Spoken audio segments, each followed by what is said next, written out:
Alam po ninyo, do'n po ako mula nung, umpisa hanggang sa pinakadulo po ng, 5:00 ng hapon. Wala pong, nangyaring, pag-outshine, pag-outgun at, kain ng buhay 'no, kay, Congresswoman Luistro. Parang hindi ho mangyayari 'yun. Kaya ang tanong ho namin doon sa nagpakalat ho ng, gano'n pong kwento, saang planetang nangyari 'yang pong bagay na 'yan? At, wala pong, kinain ng buhay.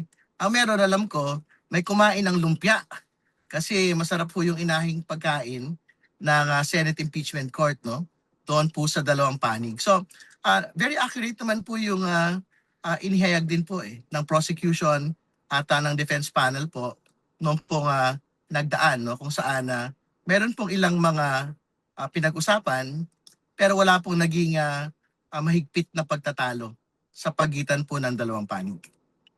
Kuya Joe, Kuya Jervis? Pero Kong Terry, may mga contentious issues kasi I think even si Kong Zia at yung admitted na parang nagkaroon talaga ng mga disagreements during the pre-trial. Ano po yung mga naging contentious issues po nung pre-trial no Thursday?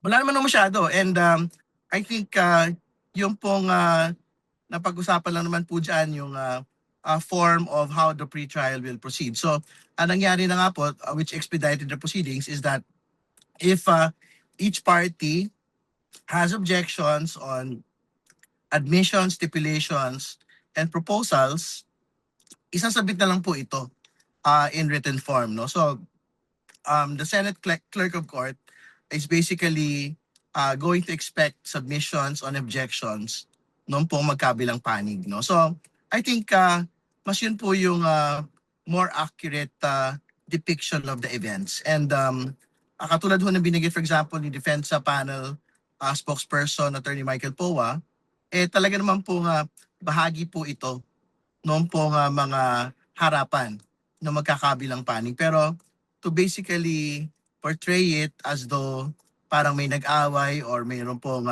nagtaasan ng boses, tingin ko hindi po yun tama.